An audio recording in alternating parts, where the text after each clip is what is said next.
San Fernando Valley, August 2023. A motorcyclist leans a ladder against a metal fence surrounding a house.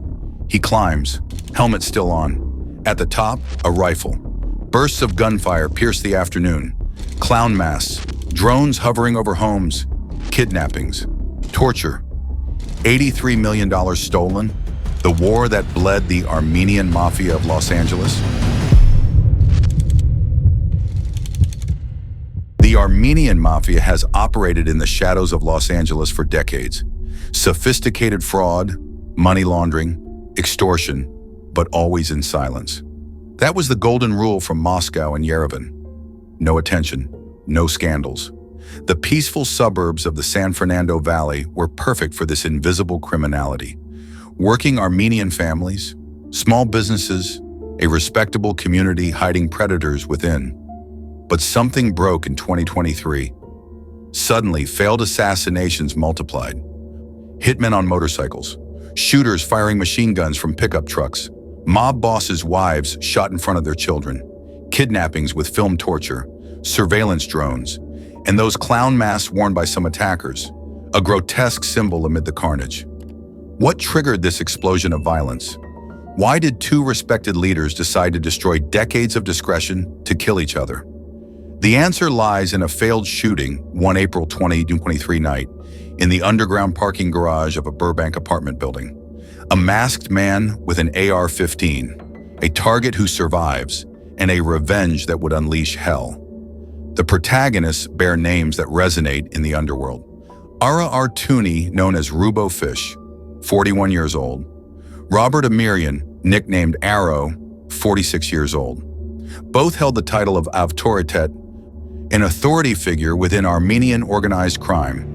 Both controlled criminal teams. Both generated millions. Both considered themselves untouchable until one tried to kill the other. To understand how it came to this, we must go back 4 decades. The Armenian Mafia in Los Angeles was born in the 80s, not as a sophisticated criminal organization, but as a defensive street gang. Back then, the neighborhoods of East Hollywood and Glendale were receiving waves of Armenian immigrants fleeing various conflicts. Some came from Lebanon, devastated by civil war, where they had spent years amid bombings and snipers. Others escaped repression in Iran after the Islamic Revolution, where Christian Armenians faced systematic discrimination. Many arrived directly from Armenia and the collapsing Soviet Union, bringing with them the scars of decades under communist regimes.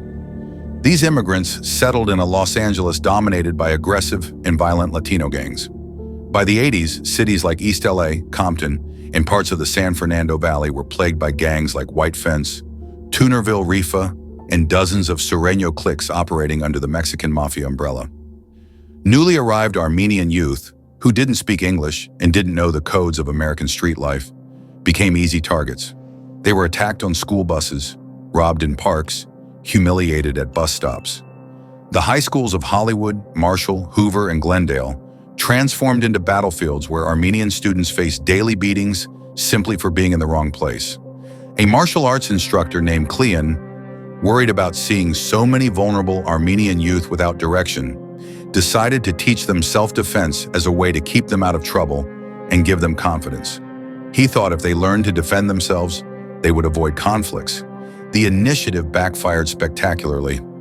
The older Armenian youth who received the training quickly began using those skills not to defend themselves passively, but to respond with organized violence.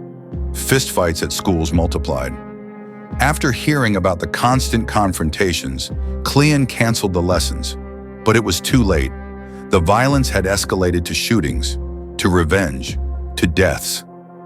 Thus, Armenian Power was born, initially known as AP-13. The founding members adopted aliases in the style of 1940s gangster movies: Thick Neck, Guilty, Stomper, Gunner, Lucky, Menace, Casper. One of the few women involved went by Sugar. These film noir-sounding nicknames hit a brutal reality. The 13 was adopted as tribute to the letter M, 13th of the alphabet, representing Mexico and symbolizing the crucial alliance these young Armenians established with the Mexican Mafia, the powerful gang that controls much of California's prison system. This alliance was strategic and mutually beneficial. The Mexican Mafia, known as La M, offered protection to Armenian power members when they were incarcerated. In California's prison system, where racial lines determine who lives and dies, this protection was invaluable. In return, Armenian power provided muscle on the streets to collect debts, execute violent jobs La M needed outside prisons, and eventually deliver a portion of their criminal proceeds as tribute. It was a relationship of subordination, but also mutual respect. But Armenian power didn't follow the traditional model of Latino or African-American gangs fighting over corners and territory. From very early on, Armenian leaders recognized that real money was in more sophisticated crimes. In the early 90s, they took control of a mini-mall parking lot in East Hollywood and turned it into their headquarters. They started simply gathering there. Then they began intimidating customers and store owners. Soon the parking lot was theirs, a territory where they collected protection fees from terrified merchants. The first generation of Armenian power participated in relatively conventional criminal activities: drug trafficking, robberies, territorial fights. By the mid-90s, AP was responsible for approximately a dozen drive-by shootings. In 1997, a 17-year-old Latino student died in a shooting in front of his school. 3 weeks later, as revenge, a white fence member murdered Armen Petrosyan, known as Silent, one of Armenian Power's founders. They executed him in broad daylight at an Armenian restaurant on Hollywood Boulevard. The shooter was 17 years old.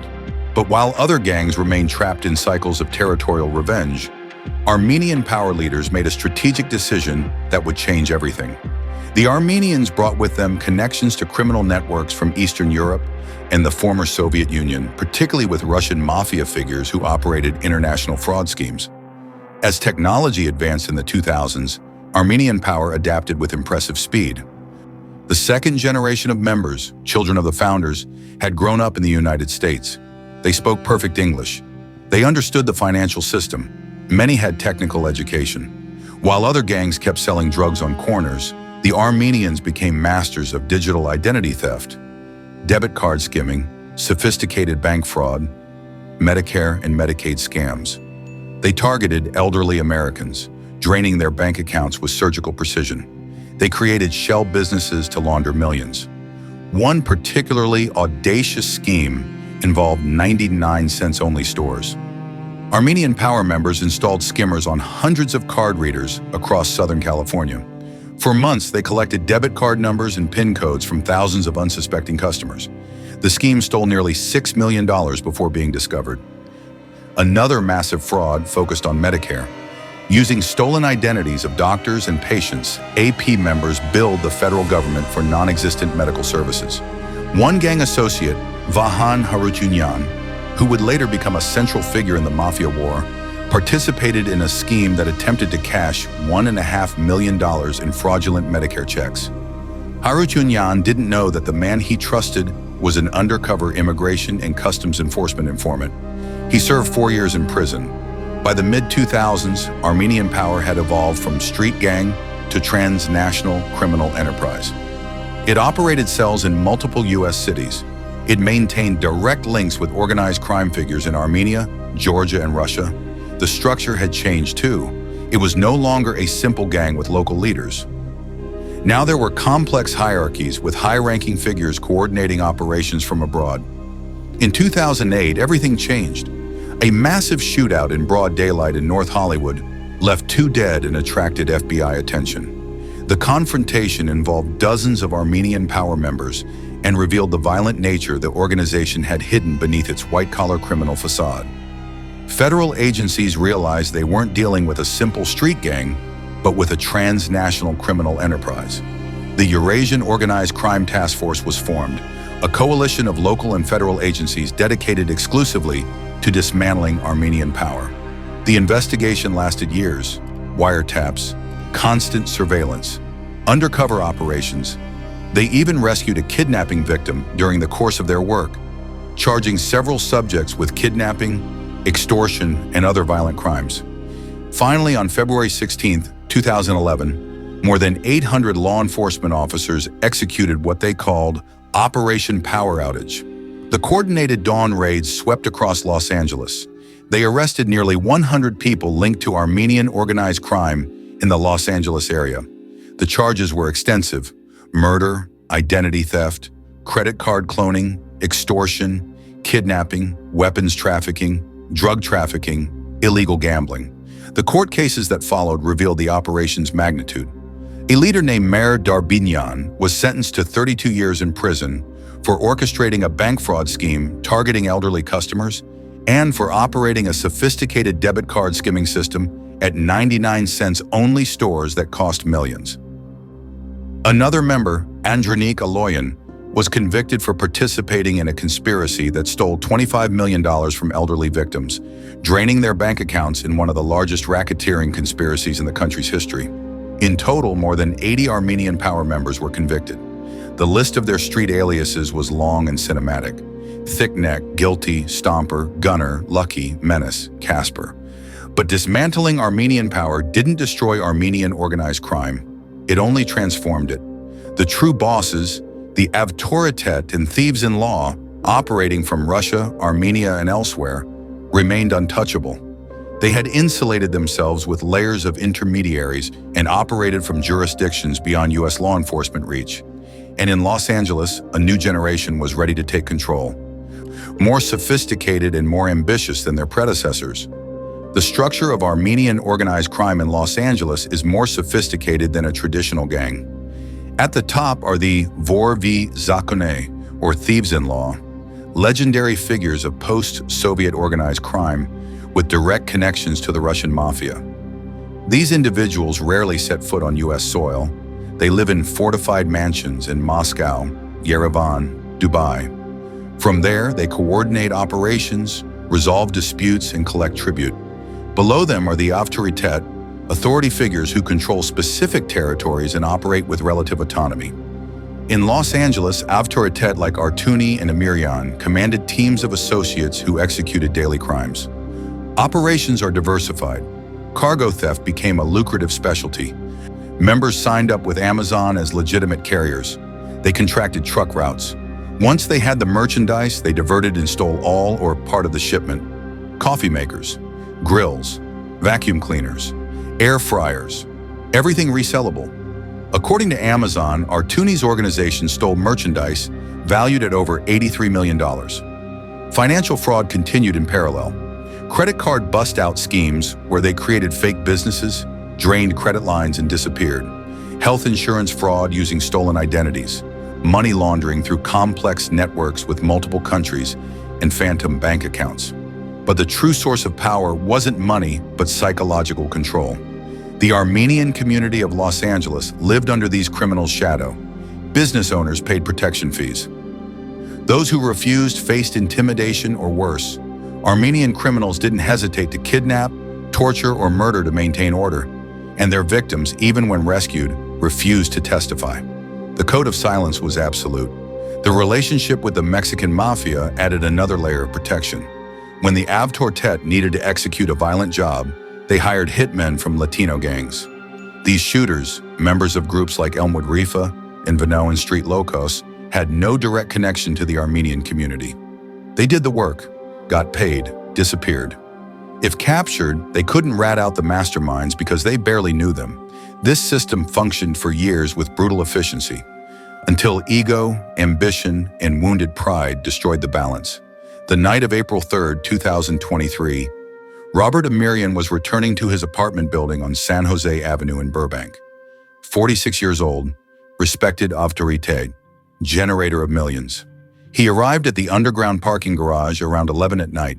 The automatic doors closed behind his vehicle. At that moment, a man in a ski mask emerged from the shadows. He held an AR-15. He opened fire. Amirian threw himself to the ground.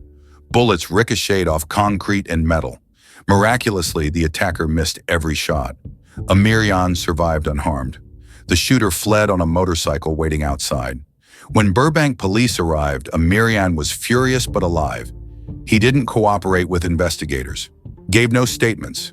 According to organized crime code, this affront would be resolved internally. Amirian knew who was behind the attack. Era Artuni, his rival. For months, there had been growing tensions between the two factions, disputes over territory, over who controlled which fraud operations.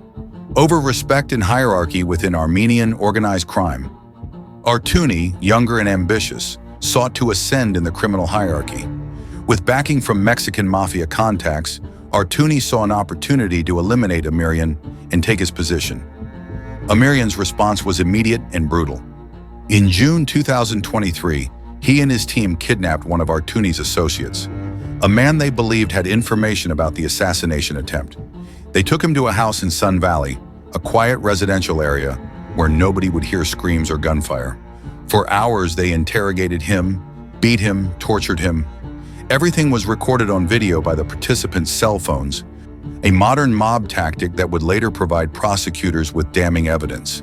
In the footage, the bloodied man, with fractured facial bones and visible trauma, names Artuni as responsible for the attack against Armenian. The victim's blood was spattered on the walls. There were bullet holes from warning shots. It was a scene of calculated brutality designed to extract information and send a message. The victim's family tracked his phone to the Sun Valley address using cell phone location services. They called 911. Los Angeles police surrounded the house, not knowing whether they were dealing with a hostage situation or something worse. Armenian came out along with two of his associates, Vahan Harutyunyan, a professional money launderer with a long criminal history, and Sevak Zararian, another group member known for his loyalty to Armenian. Inside the house, officers found a disturbing scene. Bottles of Johnny Walker and Macallan whiskey sitting on a table. A pack of Camel cigarettes. Blood spatter on the walls in multiple locations. Bullet holes. The decor of men taking a break from a grisly job, as if torture was just another day at the office. The victim, hospitalized with serious injuries including broken facial bones that would require reconstructive surgery, refused to cooperate with authorities despite the overwhelming evidence of what had been done to him. He insisted he hadn't been kidnapped, said the arrested men were innocent, even declared that God was in charge of his fate, a statement that reflected either extreme fear or deep cultural loyalty to the Code of Silence. The Code of Silence remained intact. Police had to release Armenian and his associates for lack of evidence in victim cooperation, a frustrating outcome that would become a pattern in this war. But this didn't end the war. It intensified it exponentially. Artuni wouldn't accept the humiliation without response. In July 2023, he ordered an even bolder attack against Armenian. This time, the target was at his own residence, relaxing on a balcony with his wife. A lifted red Ford F-150 pickup stopped in front of the building. A man stood up in the truck bed, rifle in hands. He opened fire toward the balcony. Armenian threw himself over his wife to protect her. Bullets hit him, wounding his abdomen and arm. Others passed through the space where his wife had been sitting seconds before. The pickup accelerated and disappeared. Armenian survived, but the attack at his own home, with his wife as witness, crossed lines that even in organized crime are generally respected. The investigation revealed the plan's meticulousness. An associate had bought the truck with a fake passport just 6 hours before the attack, paying $500 cash. After the attack, it was abandoned and burned. The participants' phones had been turned off. Artuni was learning from each failed attempt, but Artuni didn't stop. The obsession to eliminate Armenian had become personal. In August 2023 came the attack the anonymous neighbor would witness from his window. Vahan Harutyunyan, the money launderer released after the kidnapping, now lived in a 2-story house in North Hills. He introduced himself to neighbors as a professional gambler. Harutyunyan had a criminal record dating back to the 90s. In 2005, he got deeply involved in Medicare fraud using stolen identities. When they arrested him, he had $1.5 million in fraudulent Medicare checks ready to cash. He served 4 years in prison for conspiracy to commit grand theft, money laundering, and assault weapon possession. When he moved to North Hills, he immediately replaced the property's railing fence with a solid metal one. Neighbors thought he was paranoid. Harutyunyan knew he was a marked target. Artuni managed to spy on him anyway. Investigators found videos of drones hovering over Harutyunyan's house on Artuni's phone, filmed 19 days before the first attack. The videos showed the property layout, entrances, and exits. The fence height. It was military tactical reconnaissance. On August 18, 2023, the motorcyclist arrived with the ladder in broad afternoon. He climbed to the top of the fence and from that elevated position fired his rifle toward the house. The neighbor watched paralyzed from his window. Harutyunyan was inside. Miraculously, the bullets didn't reach him. The attacker descended, mounted his motorcycle, and rode off. But Artuni wasn't finished. A week later, 2 men in a pickup truck bed entered through the back alley. Harutyunyan was in his backyard with Robert Amryan, Sevak Zrarian, and other criminal leaders. The truck stopped. The attackers stood up with automatic weapons. They opened fire simultaneously. The neighbor described it as machine gun fire. Armor-piercing rounds. Bullets pierced through the metal fence, penetrated the walls. Inside the house, a refrigerator was riddled. Windows exploded. Furniture was destroyed. Harutyunyan took 6 bullets, 1 to the torso, 2 to extremities. He should have died. He survived almost miraculously. When detectives interviewed him, Harutyunyan, recovering from wounds that easily could have killed him, told them he had no idea why he'd been attacked. It was a transparent but effective lie. Without the victim's cooperation, police couldn't make arrests. Cell phone records revealed that Artuni organization members, including an Elmwood Rifa gang member named Vahan Stepanyan and Jose Gonzalez from Banawin Street Locos, had their phones connected to cell towers near Harutyunyan's home at the time of the shooting. Evidence was accumulating, but participants remained silent. By March 2024, the situation had escalated to a critical point. Artuni flew to Armenia, specifically to Yerevan, the capital. Federal agents suspected he'd been summoned by the thieves-in-law, the supreme bosses of Armenian organized crime, who weren't happy with the public war Artuni had unleashed. Later photos showed Artuni in Dubai with multiple injuries and bruises on his face.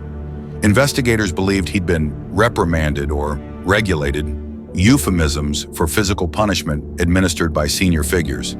The message was clear: enough spectacular violence. But Artuni didn't obey. He returned to Los Angeles in November 2024, and the violence continued. In February 2025, his organization members were still working on the job to kill Amryan. On March 14, 2025, the cruelest attack of all. Amryan's wife was arriving home in a Cadillac Escalade. Their 2 young children were in the vehicle. A masked man shot her. The children witnessed everything. She survived but was gravely injured. When Burbank police arrived, they followed a blood trail from a gang member with 13 tattoos all over his body to a bedroom, where they found the woman wrapped in a blanket, bleeding. An officer asked who shot her. She responded, "I can't talk." The war had crossed every red line. While hitmen fought in the streets, federal agencies worked in silence. The investigation, codenamed Operation Supper's Ready, had begun years earlier. The name came from a photograph agents obtained showing some suspects enjoying a mob-style dinner, a moment of criminal camaraderie captured on camera. It was a massive collaboration. Homeland Security investigations, the FBI, Los Angeles Police Department, Burbank Police Department, Internal Revenue Service, DEA, ATF. Wiretaps captured thousands of incriminating conversations. 24-hour surveillance documented movements and meetings.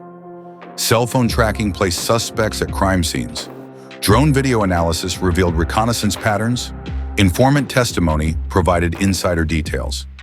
Each piece of evidence slowly accumulated to form a solid federal case that would be nearly impossible to defend against. On May 20th, 2025, before dawn at approximately 4 in the morning, SWAT teams from multiple agencies executed simultaneous raids in California and Florida. The operation was carefully choreographed to prevent suspects from warning each other. Aerial images showed helicopters hovering over a residence on Cabernet Court, Sun Valley. Armored vehicles blocked the streets at strategic points. Heavily armed agents in tactical gear broke through gates, some neighbors reporting they heard a loud crash, followed by shouting in multiple languages. Neighbors, awakened by the noise and commotion, watched from their windows as officers brought out handcuffed residents, some still in pajamas and looking stunned. 13 people were arrested that day across multiple locations. Among those detained were the 2 rival autoritet at the center of the bloodshed. Ara Artuni, 41 years old, was captured in Porter Ranch, where he'd been living in a comfortable home that belied his violent criminal activities. Charged with attempted murder in furtherance of racketeering. Robert Emerian, 46 years old, arrested in Hollywood at his residence, charged with kidnapping. Vihan Harutyunyan, the supposed professional gambler who had survived 2 automatic weapons attacks and multiple attempts on his life, was detained in Hollywood, Florida, where he'd apparently fled thinking distance would provide safety. The other 10 arrested were associates, hitmen, facilitators, the infrastructure that made the violence possible. 2 more were already detained in state custody on unrelated charges. 1 suspect remained at large, prompting an ongoing manhunt. The seized loot told a story by itself. Approximately $100,000 in cash, much of it in small bills suggesting street-level drug or fraud proceeds. 3 armored vehicles, the kind typically used by security companies, but repurposed here for criminal protection during high-risk operations. 14 firearms ranging from handguns to assault rifles, some with filed-off serial numbers. Authorities were still searching for a 14th suspect who remained at large, believed to have fled to either Mexico or the Middle East. Court documents revealed the criminal organization's magnitude in stunning detail. 5 separate federal complaints detailed charges of attempted murder, kidnapping, illegal firearm possession, bank fraud, wire fraud, and cargo theft worth tens of millions of dollars. Evidence included drone videos showing aerial surveillance of targets' homes, security camera recordings capturing shooters in action, phone records placing suspects at crime scenes with GPS precision, testimonies from victims who finally spoke under federal protection and witnessed security programs, and perhaps most damning, the kidnappers' own recordings made during torture sessions that they'd kept as trophies or insurance. U.S. Attorney Bill Assaley addressed the media. Today's arrests reflect that my office and our law enforcement partners are committed to keeping America safe by dismantling transnational criminal organizations. Let today's enforcement action be a warning to criminals. Our communities are not your playground to engage in violence and thuggery. In September 2025, a second wave of arrests hit the shooters who had materially executed the attacks. 5 members and associates of Latino gangs, Vanoan Street Locos and Elmwood Rifa, were captured. Carlos Armando Ochoa Grimaldi, known as Spanky, Christopher Ayala, called Hits, Edir de la Cruz, nicknamed Temper, Maria de Jesus Mares, Jose Gonzalez Jr., all faced murder for hire and conspiracy charges. When Emerian and Artuni were placed in the same federal detention unit, tension exploded even inside jail. An LAPD detective documented how Emerian lunged at Artuni, declaring in Armenian that he would have Artuni's wife. Even imprisoned and facing life sentences, the war continued. Trials are scheduled for December 2025 and August 2026. If convicted on all charges, the defendants face sentences ranging from 10 years to life in federal prison. The Armenian Mafia war revealed deep fractures in a community that had worked for decades to build a reputation of success and respectability. Los Angeles is home to the largest Armenian population outside Russia and Armenia, over 500,000 people. Most are hardworking citizens who have prospered in business, arts, politics. But this small criminal faction, no more than a few hundred active individuals, has stained the entire community with stigma and suspicion. Armenian community leaders have repeatedly condemned these criminal groups as a disgrace to the diaspora. Organizations like the Armenian General Benevolent Union have described the mafia's activities as a time bomb, threatening the social fabric of Armenian enclaves. Legitimate Armenian business people face additional scrutiny from financial institutions and authorities simply because of their ethnic origin. Armenian parents fear their teenage children will be recruited by gangs promising easy money and street respect. From a law enforcement perspective, the May and September 2025 arrests represent a significant but not fatal blow to Armenian organized crime. The captured Avtoritet-controlled operations, generating tens of millions annually through their sophisticated networks of fraud, theft, and violence. Their removal temporarily disrupts criminal networks and creates uncertainty in the organizational hierarchy. But the fundamental structure remains intact. The thieves in law operating from abroad weren't touched by these arrests. They continue to coordinate from their safe havens in Moscow, Yerevan, Dubai, and other jurisdictions beyond U.S. reach. New authorities will inevitably rise to fill the void left by Artuni and Armenian.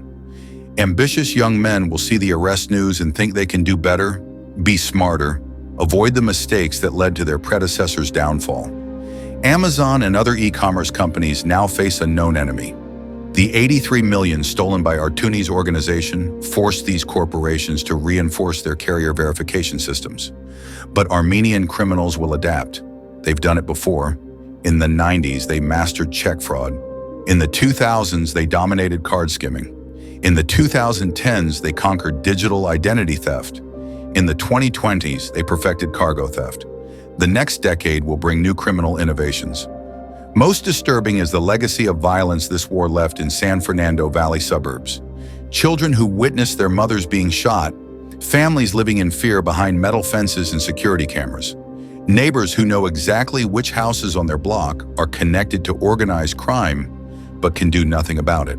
The normalization of hitmen on motorcycles, criminal surveillance drones, shootings from ladders in broad afternoon. All this has transformed peaceful communities into territories where normal rules of civil order simply don't apply. The clown masks some attackers wore weren't just practical disguises. They were symbols of something darker. The transformation of organized crime into grotesque spectacle. What the old bosses had built for decades with discretion, the new leaders destroyed in months with ego and exhibitionist violence.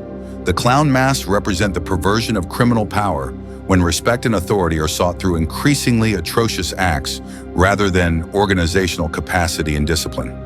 Operation Supper's Ready was successful in its immediate objective, getting the main instigators of this particular war off the streets. But as the name ironically implies, this Armenian organized crime supper has barely ended. There are more courses to be served, more actors waiting their turn at the table, more blood that will likely be spilled before anyone, if anyone, can claim definitive victory. Federal prosecutors now have a window to more deeply dismantle these networks, while captured leaders face the prospect of decades in prison. Some might cooperate. Some might reveal secrets leading to arrests of higher figures in the criminal hierarchy. But historically, the Armenian code of silence has proven almost impenetrable. Even victims of brutal torture refuse to testify. Even wives shot in front of their children respond, "I can't talk," when police ask who shot. This is the final lesson of the Armenian Mafia wars. The power of organized crime doesn't reside only in weapons, money, or political connections. It resides in absolute psychological control over a community that has learned that cooperating with authorities can be more dangerous than enduring in silence. As long as that control persists, as long as that fear dominates, the Armenian Mafia will always find new recruits, new victims, new ways to thrive in the shadows. The clown masks, the drones, the kidnappings, the 83 million stolen, all that exposed a criminal network. But exposing isn't the same as destroying. And in Los Angeles, in the seemingly quiet suburbs of the San Fernando Valley, the next act of this macabre play is already being written.